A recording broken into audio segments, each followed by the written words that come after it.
Class 10th के board के paper के लिए मैं लेके आ गया हूँ कुछ इंपॉर्टेंट क्वेश्चन जो आपके साइंस के पेपर के लिए बहुत ज़्यादा इंपॉर्टेंट है। इनको आपको पढ़ना पड़ेगा, पढ़ेंगे तो आप क्या करोगे, इस एग्जाम्स में ना बहुत अच्छा स्कोर कर पाओगे। ठीक है, यहाँ पे अब इसको किस प्रकार से याद करना है, कौन कौन से क्वेश्चन जो आपको पढ़ने हैं और किस प्रकार से पढ़ने हैं, ये मैं आपको बताने वाला हूँ यहाँ पे। तो चलिए सबसे पहले वाले क्वेश्चन से शुरू करते हैं। देखो सबसे पहला क्वेश्चन क्या बोलता है, देखो यहाँ पे सबसे पहला क्वेश्चन बोलता है लसिका। लसिका किसे कहते हैं? ये ना लसिका क्या होता है, एक उत्तक होता है। क्या होता है? उत्तक। और ये किसका बना होता है? देखो ये रुधिर प्लाज्मा की तरह होता है, यानी जैसे देखो खून होता है ना, ब्लड होता है, वैसे ही क्या होता है, लसिका होता है। इसका काम भी क्या होता है, लसिका का काम होता है वहन करना। वहन मतलब ट्रांसपोर्ट करना। जैसे हमारा जो ब्लड है वो ऑक्सीजन और कार्बन डाइऑक्साइड को पूरी बॉडी में लेके चलता है कि नहीं चलता, उसी तरह से लसिका भी क्या करता है, पूरी बॉडी में बाकी जितने तत्व होते हैं ना उनको लेके घुमाता है। ठीक है, साथ में हमारा है पादपों में परिवहन। देखो पादपों में परिवहन जाइलम और फ्लोएम इन दो उत्तकों द्वारा होता है। ये बातें आपको पता होनी चाहिए। सेकंड क्वेश्चन पे आते हैं। देखो सेकंड क्वेश्चन क्या बोलता है, जाइलम क्या होता है? देखो जाइलम एक उत्तक है जो पादपों में पाया जाता है। इसका काम क्या होता है, ये पादप तंत्र का एक अवयव है जो मृदा से पानी और खनिज लवण इनका क्या करता है, वहन करता है। मतलब जाइलम जो एक उत्तक है वो क्या करता है, जड़ों से पानी को या जितने खनिज लवण है ना उनको पौधों के सभी भागों तक पहुंचाने का काम करता है। कौन? जाइलम। इसी तरह फ्लोएम जो होता है, फ्लोएम भी क्या है, हमारा एक उत्तक है। इसका काम क्या होता है, पत्तियों में जो भी खाना बनाया है ना, देखो पौधे क्या करते हैं, प्रकाश संश्लेषण करते हैं। कहाँ पे करते हैं? अपने पत्तियों में करते हैं। तो जो पौधे अपना जो भोजन पत्तियों में बनाते हैं उसको पौधों के पूरे भाग में पहुंचाने का काम कौन करता है, हमारा फ्लोएम करता है। पूरे भाग में पहुंचाने का काम कौन करता है, फ्लोएम करता है। यानी ये दोनों का काम क्या होता है, वहन करना। वहन मतलब ट्रांसपोर्ट करने का काम। जाइलम का काम होता है जड़ों से जितने पोषक तत्व होते हैं उनको पूरे पौधों के सभी भागों तक पहुंचाना, और फ्लोएम का काम होता है पौधों की पत्तियों में जो भोजन बना है उसको पौधों के पूरे भागों तक पहुंचाना। ये हो गया इंपॉर्टेंट क्वेश्चन। अब चलते हैं नेक्स्ट क्वेश्चन पे। देखो आपको जो मैं क्वेश्चन पढ़ा रहा हूँ तो ये नोट्स कहाँ से मिलेंगे, आपको कहीं नहीं जाना। देखो यहाँ पे मैं आपको टेलीग्राम का लिंक दे दूंगा नीचे, ठीक है, वहाँ पे भी आपको मिल जाएगा। साथ में आप ना ये जो दिख रहा है यहाँ पे लिखा है jigyasanotes.in। आप अगर गूगल क्रोम पे अगर सर्च मारते हो या गूगल पे सर्च मारोगे ना jigyasanote.in करोगे, वहाँ पे आपको मिल जाएंगे, सारे नोट्स मिल जाएंगे। ये इसका लिंक मैं आपको कहाँ दे दूंगा, डिस्क्रिप्शन में। आपको बिल्कुल भी टेंशन लेने की जरूरत नहीं है। आप बस क्या कर लो, इस चैनल को सब्सक्राइब कर लो यहाँ पे, जहाँ पे आपको सारे नोट्स मिलेंगे। आपकी बोर्ड की प्रिपरेशन बहुत अच्छी सी होगी। अब चलते हैं नेक्स्ट क्वेश्चन पे। देखो नेक्स्ट क्वेश्चन क्या बोलता है, धमनी। धमनी देखो रक्त वाहिका दो तरीके की होती है। रक्त वाहिका मतलब क्या होता है, जहाँ से ब्लड बहता है। ठीक है, फ्लो होता है हमारी पूरी बॉडी में ना, जो ब्लड फ्लो होता है ना, बहता है, वो किन में से बहता है, देखो धमनी से बहता है और शीरा से बहता है। अब ये दोनों में डिफरेंस क्या है, देखो धमनी में क्या होता है, देखो ऑक्सीजीकृत रुधिर को हृदय से शरीर के विभिन्न भागों तक ले जाती है अपवाद। यानी ये धमनी होती है ना, जितना भी ऑक्सीजन वाला ब्लड होता है ना पूरी बॉडी तक पहुंचाने का काम कौन करता है, धमनी करती है। ठीक है, साथ में शीरा का काम क्या होता है, शीरा विभिन्न अंगों से अनऑक्सीकृत रुधिर एकत्र करके वापस हृदय में लाती है। देखो शीरा का काम ये होता है पूरी बॉडी में से जितना भी जो कार्बन डाइऑक्साइड वाला ब्लड है ना उसको वापस कहाँ लेके आना, हमारे हृदय में लेके आना। इसका काम होता है, शीरा का काम होता है। साथ में जो धमनी की जो भित्ति होती है ना, धमनी की जो भित्ति होती है वो मोटी होती है और अधिक लचीली होती है, याद रखना। और शीरा की जो भित्ति होती है वो कम मोटी होती है और कम लचीली होती है, ये भी अच्छी तरह से समझ लो। साथ में धमनी में वॉल्व नहीं होते, लेकिन शीरा में वॉल्व होते हैं। अब ये वॉल्व का मतलब क्या है, देखो वॉल्व का मतलब होता है शीरा में जो होता है ना ब्लड एक ही तरफ बहता है, फिर वापस नहीं जा सकता। ठीक है, साथ में धमनी क्या होता है, ये सतही नहीं होती, इनको उत्तकों के नीचे पाई जाती है। ये मतलब कहाँ पाई जाती है, धमनियाँ उत्तकों के नीचे पाई जाती है, यानी बहुत नीचे पाई जाती है हमारे बॉडी में। और शीरा क्या होता है, ये सतही होती है, ये ऊपर की तरफ दिखती है आपको। ठीक है, अब चलते हैं नेक्स्ट क्वेश्चन पे।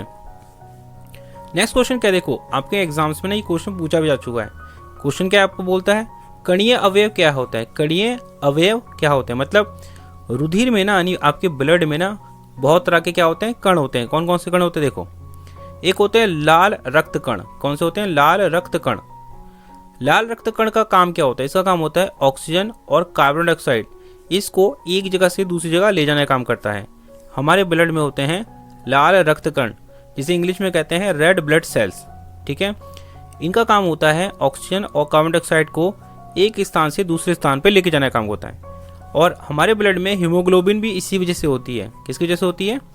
और हीमोग्लोबिन का काम भी क्या होता है? हमारे ब्लड का रंग लाल कर देना। क्या कर देना? लाल कर देना। साथ में हमारे ब्लड में होता है श्वेत रक्त कणिकाएं। श्वेत रक्त कणिकाएं का मतलब वाइट ब्लड सेल्स। इसका काम होता है हमको रोगों से बचाने का काम करता है। मतलब हमारे अंदर कोई मान लो रोग जा रहा है, कोई जीवाणु जा रहा है, तो हमारे ब्लड के जो श्वेत रक्त कणिकाएं होती है ना, उनसे लड़ने का काम करती है, ठीक है, उससे बचाने का काम करते हैं हमें। साथ में हमारे ब्लड में होता है रक्त प्लेलेटस। क्या होता है? प्लेलेटस। इसका काम होता है अगर हमारे कहीं पे हमें कट जाता है, ठीक है, तो वहाँ से जब ब्लड बह रहा होता है उस ब्लड को थक्का करने का, नहीं जमाने का काम कौन करता है? हमारा प्लेलेटस करता है, ठीक है। रक्त का थक्का बनाने का काम कौन करता है? सहायता ये प्लेलेटस करती है। इसके बाद देखो वायवीय शोषण और अवायवीय शोषण। जैसे मैंने आपको पिछला वाला क्वेश्चन समझाया उसी तरह का ये भी है। शोषण भी क्या है हमारा? वायवीय शोषण भी होता है और दूसरा होता है अवायवीय शोषण। जो आपको पॉइंट्स मैंने पिछले समझाया ना, उसी तरह से मिलता जुलता पॉइंट क्या है? ये वाला है। तो आपको इसको अच्छी तरह से याद कर लेना है क्योंकि ये पूछा जा चुका है। अब नेक्स्ट क्वेश्चन पे आते हैं। देखो जो आपका अग्नाशय होता है ना, अग्नाशय, ठीक है, अग्नाशय में 3 तरह के रस होते हैं। कितने तरह के होते हैं? 3 तरह के। एक होता है एमिलेस एंजाइम, ट्रिप्सिन एंजाइम और लाइपेज एंजाइम। अग्नाशय में 3 तरह के हमारे रस पाए जाते हैं। एक होता है एमिलेस एंजाइम, ट्रिप्सिन एंजाइम और लाइपेज। देखो ट्रिप्सिन का काम होता है प्रोटीन को पेप्टोन्स पे बदलने का, ठीक है। लाइपेज का काम होता है वसा को वसा अम्ल में बदलने का और एमिलेस का काम होता है स्टार्च को ग्लूकोज में बदलने का। बस इतना सा आपको पता होना चाहिए।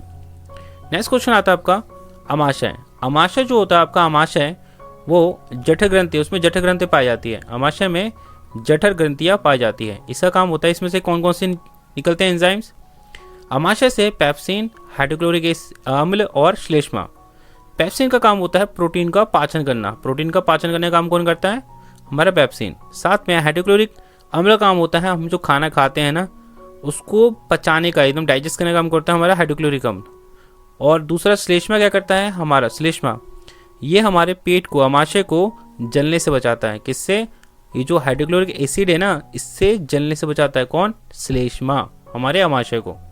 ये ठीक हो गया यहाँ तक। अब आते हैं नेक्स्ट वाले क्वेश्चन पे। देखो अब बात करते हैं, देखो मैंने इंपॉर्टेंट क्वेश्चन करवाया, अब बात करूंगा मैं आपके साइंस का जो प्रीवियस ईयर में जो क्वेश्चन आ चुका है ना 2023 में, जो क्वेश्चन 2023 में आ चुका है उन क्वेश्चन के बारे में बात कर रहा हूँ। पहले मैंने इंपॉर्टेंट करवाया, अब कुछ प्रीवियस ईयर के क्वेश्चन का प्रैक्टिस कर लेते हैं। देखो सक्रिय श्रेणी क्या होती है? सक्रिय श्रेणी मतलब जितनी भी धातुएं होती है ना उनको हमने यहाँ पे क्रम से लगा रखा है। उनके वो कितने क्रियाशील है, मतलब कितनी रिएक्टिव है, उसके में आरोही क्रम में लगा, अवरोही क्रम में लगा रखा है। कौन सा? अवरोही क्रम में। मतलब देखो यहाँ पे क्या लिखा है, जैसे होता है ना, जैसे के हो गया सबसे ज्यादा, क्या नाम है के से क्या नाम है छोटा कौन सा होगा? जो ये देखा के देखा है, ये सबसे ज्यादा रिएक्टिव होता है। उसके बाद सोडियम आ गया, ठीक है, यहाँ पे कैल्शियम आ गया, मैग्नीशियम आ गया। ये क्या होते हैं? ये घटते जा रहे हैं, यानी इनका रिएक्शन जो होता है ना, रिएक्टिव यानी अभिक्रिया जो होती है ना वो कम होती जा रही है। साथ में सक्रियता श्रेणी में जो निचली धातु होती है ना वो स्वतंत्र रूप से पाई जाती है। देखो सक्रिय श्रेणी में जो निचली धातुएं होती है वो स्वतंत्र रूप से पाई जाती है। जैसे कौन कौन से एग्जाम्पल बताओ? गोल्ड, सिल्वर, कॉपर, ठीक है, ये सब क्या होती है? सक्रिय श्रेणी में ये स्वतंत्र रूप से पाई जाती है, ठीक है, क्योंकि ये निचली धातुएं हैं। साथ में सक्रिय श्रेणी में जो मध्य में पाई जाती है, बीच में जो होती है ना, वो कौन कौन सी है? जैसे सल्फाइड, ऑक्साइड, कार्बोनेट, ये सब क्या नाम है, क्या होते हैं? हमारे सक्रिय श्रेणी के मध्य पाए जाते हैं, ठीक है। उसके बाद अधिक क्रियाशील धातुएं कौन सी होती है जो स्वतंत्र रूप से नहीं पाई जाती? देखो पोटेशियम, सोडियम, कैल्शियम, ये कौन सी है? ये हमारी बहुत ज़्यादा अधिक क्रियाशील धातुएं होती है। जैसे देखो ना यहाँ देखा KNaCl दिख रहा है यहाँ पे, ये बहुत क्रियाशील धातु होती है, ठीक है यहाँ पे, और ये स्वतंत्र रूप से नहीं पाई जाती है। आपको पता होना चाहिए, ये प्रीवियस ईयर का क्वेश्चन था, आपको ये पता होना चाहिए इसके बारे में, ठीक है। अब आते हैं रिवीजन टेस्ट पे। देखो रिवीजन टेस्ट में आपको मैं कुछ क्वेश्चन दे रहा हूँ जिनको आपको फाइंड अप करना है और अच्छी तरह से याद करना। जैसे आयनिक यौगिक के गलनांक उच्च क्यों होते हैं? जो आयनिक यौगिक होते हैं उनके गलनांक उच्च क्यों होते हैं? इसका आंसर आपको पता करना है क्योंकि बहुत इंपॉर्टेंट है। देखो साथ में अंतर्ग्रसन, मतलब अंतग्रसन जो सिनेप्स होता है उसका मतलब क्या होता है? फिर अनुवर्तन गतियाँ क्या होती है?